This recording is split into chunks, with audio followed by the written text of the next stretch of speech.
Connecting your MacBook Air or Pro, including the latest M4 chip models, to a Targus Docking Station expands your limited ports for multiple monitors, keyboards, mice, Ethernet, and audio devices.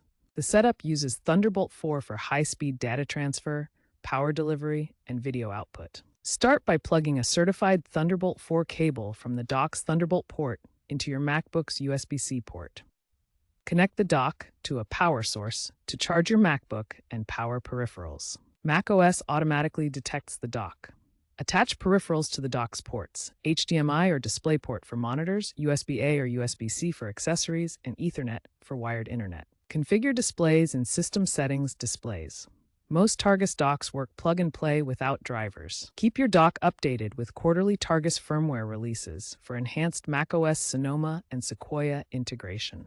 If devices aren't detected, restart your MacBook.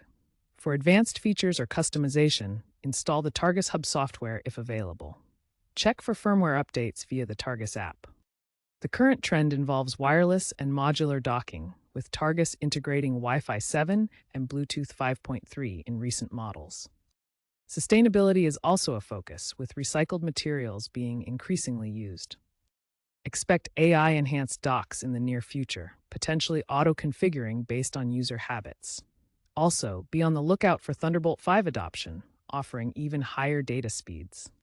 Remember, Targus docks are generally reliable with Macs, offering seamless integration with minimal issues, and can greatly improve your productivity and workflow.